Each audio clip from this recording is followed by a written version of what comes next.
Witchbrook is so much bigger than we thought. And if you thought this was just a magic school simulator, think again. Grab that comfy cozy drink and let's get into it. Witchbrook isn't just your typical school simulator with your typical school life drama. It's a world full of life, magic, and stories that react to the choices that you make. Who will you fall in love with? Or who could break your heart? Which secrets could completely rewrite everything you think you know about the game? And what hidden systems are just waiting for you to discover? Today, we're breaking down everything we know so far, including gameplay features, mechanics, characters, covens, magical spells, and details even longtime fans might have missed. At its core, Witchbrook is a magical life sim and social RPG where you step into the role of a student at Witchbrook College. In this spellbinding, isometric, pixel art world, you'll learn how to harness the magic all around you by attending classes, completing assignments, taking exams, and gradually unlocking new abilities. But it's not just all about schoolwork. This is a world where your choices matter, and where the relationships you build, the friendships you form, and even the romances you pursue can shape the entire experience. The game is being developed by Chucklefish, who's also the Stardew Valley publisher, and Robotality. These two studios are known for crafting rich, imaginative worlds with tons of depth and personality. And the magical town of Mossport is all of that. It's a city bursting with enchantment, forgotten secrets, mystical spirits, and a vibrant cast of characters. And that's just the beginning of this whole entire world. Your basic gameplay loop will revolve around attending classes and living the life of a student while juggling responsibilities in town, working to fund your expenses, building relationships, and eventually graduating college and stepping into the life beyond graduation. Sounds pretty simple, right? Well, let's dig a little deeper and break down everything that we know so far. It's not just about school. It's about progression and building a life. You'll attend lectures, complete assignments, and sit through exams that unlock new areas of study and push your magic forward. Some confirmed classes include alchemy, where you're going to turn herbs into remedies and potions. Then you have herbology, where you'll grow magical crops and creatures. Divination, where tarot cards and constellations reveal secrets about the world. And then you have spellcasting, which may be for your basic day-to-day spells that you're going to need to use on a regular basis. And you have broom flying to learn how to use your magical flying broom. And then the Arcane Arts, where rituals and even demons await, gated behind semester exams. Then you have your covens. Now, we don't have a full breakdown yet of how these covens are going to be organized, but it looks like there could be preset groups that you can join, or maybe even covens that you can create yourself in multiplayer, since up to 4 players can play online. Now, that also might hint at the typical coven size in the town. One confirmed coven already includes Hannah, Eli, and Cormac, which suggests that we can choose to be the 4th member of that coven, but the exact size hasn't really been confirmed yet. Now, outside of school, Witchbrook leans heavily into its life sim side, and this is where Mossport comes alive. You can forage in the woods, sell your crafts at the Sunday market, decorate your cottage and your garden, or just lose yourself in seasonal festivals. You'll find various shops lining the streets and even an arcade that might feature various minigames that we can play. And along the way, you'll also come across vending machines that dispense collectible films for your camera, hinting at a possible in-game camera mode.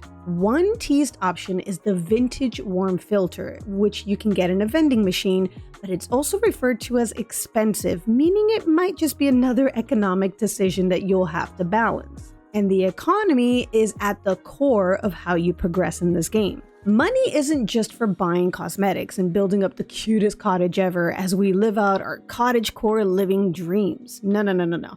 It's more than that. It will be essential for funding your tuition and keeping you enrolled at school. You'll be encouraged to turn your hobbies into side hustles, giving you the opportunity to start your own business, sell goods at the market, and partner with local shops. In Witchbrook, managing money is not an optional activity.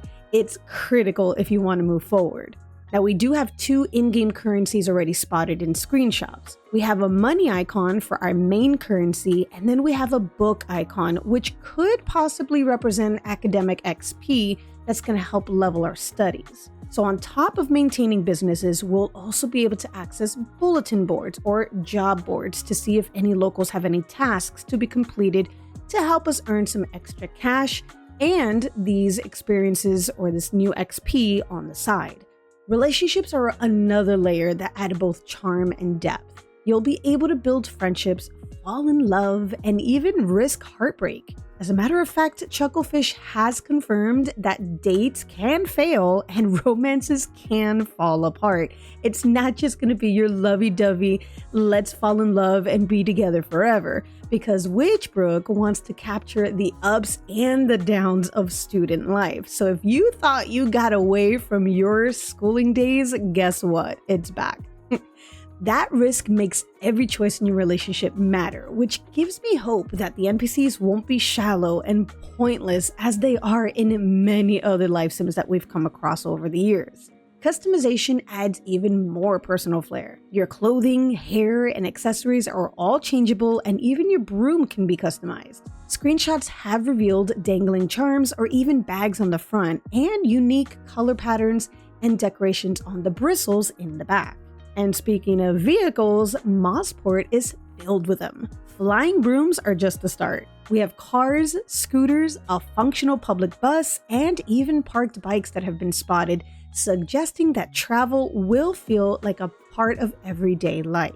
You will be able to take the public bus to various locations in town before acquiring your own private mode of transportation, making it feel even more immersive.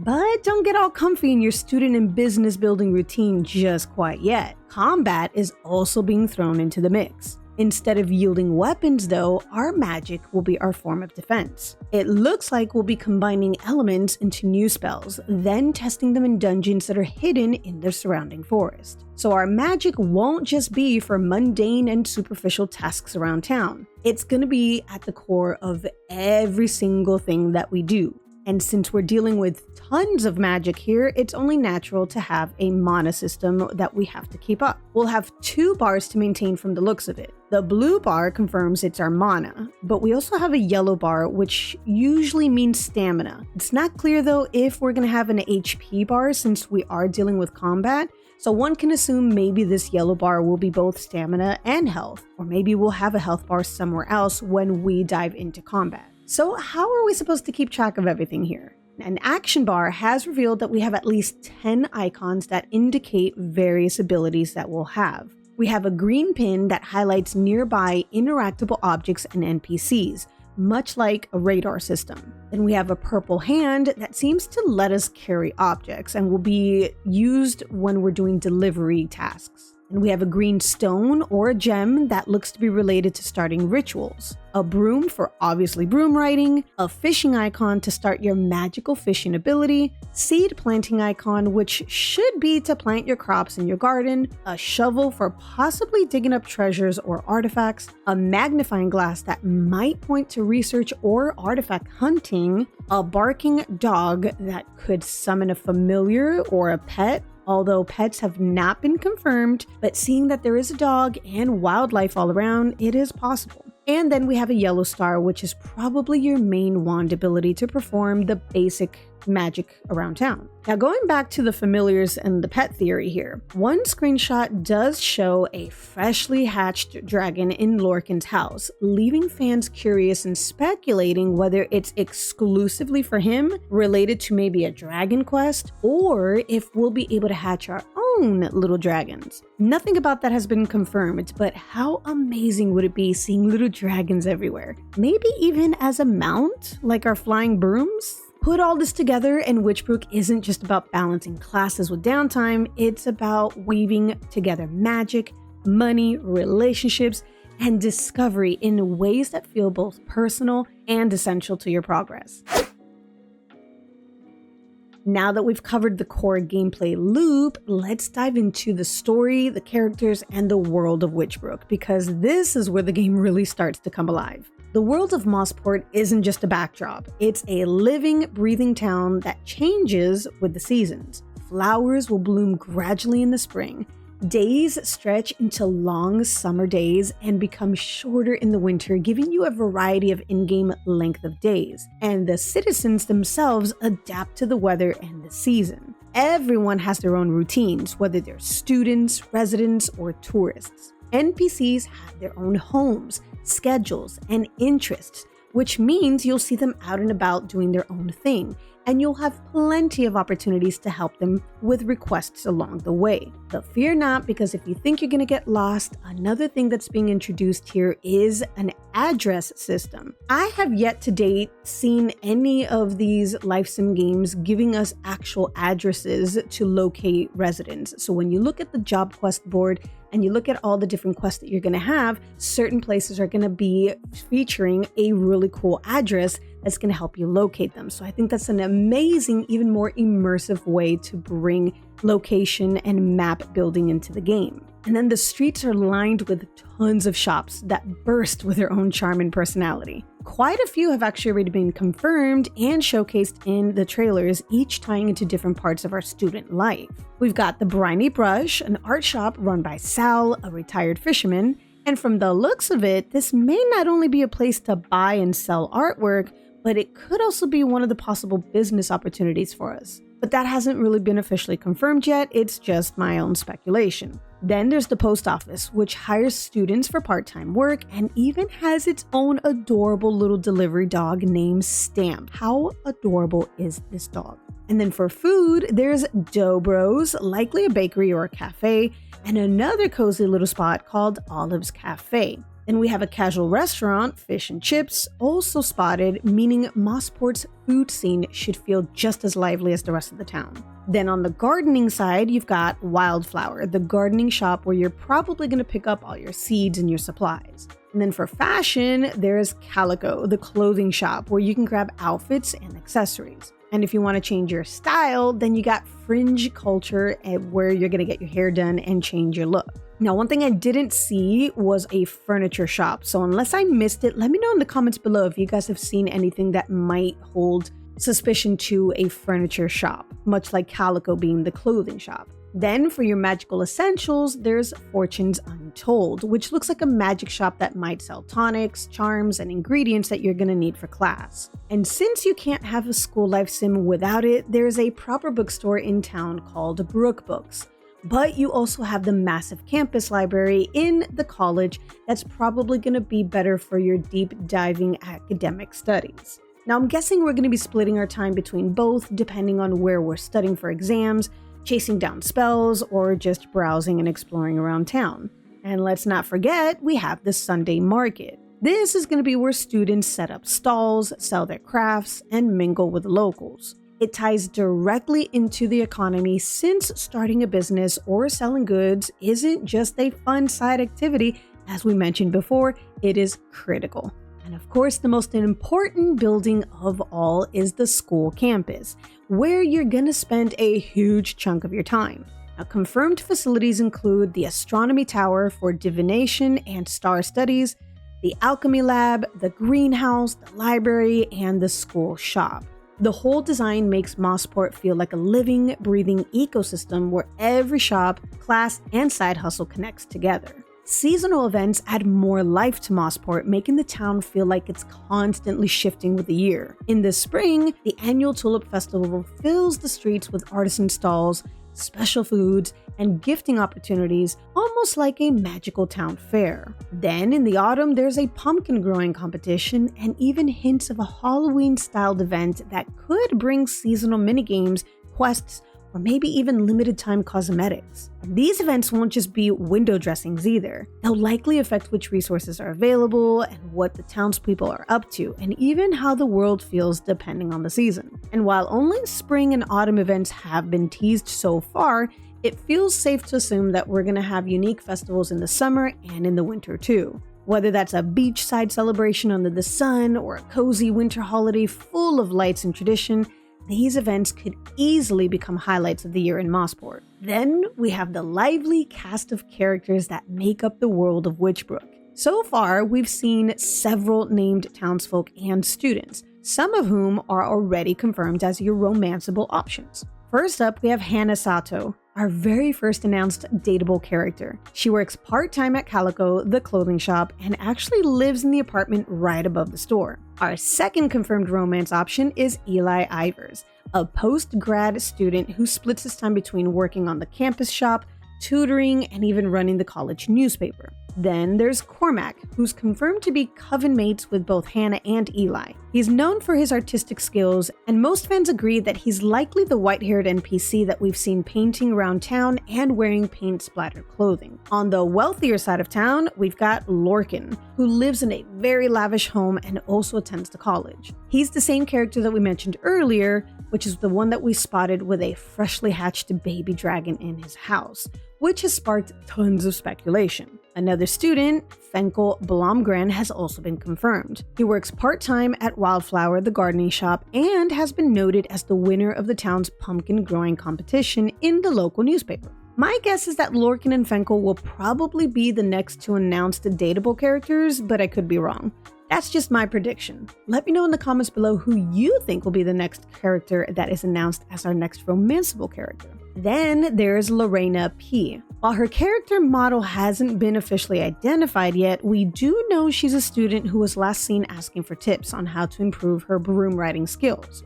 Then, as for teachers, we have spotted Professor Bardot, who handles broom flying lessons, and Professor Wicks, who's probably the one who's going to guide us through potion brewing. And the cast extends beyond just students and staff. For example, we have Mrs. Bailey being a town resident that has a request on the job board asking us to track down her missing watering can. Then there's Ren Pasternak, owner of the Wildflower Shop, which is our gardening shop, and then we have Olive, who runs Mossport's Cozy Cafe. We've also seen mention of a father-daughter duo, Justin and Violet Mackenzie, featured in the town's newspaper. And of course, there are other unnamed characters that we've seen. We have a librarian that's been seen working among the books.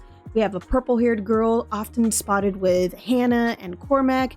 And then we have a brunette behind the counter in the bakery. Now, it's possible that one of these characters could turn out to be Lorena, but that hasn't been confirmed yet.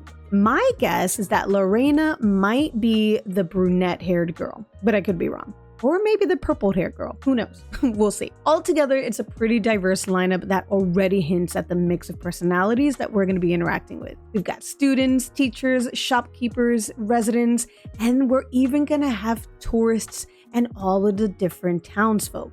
So all of Mossport is going to be full of life.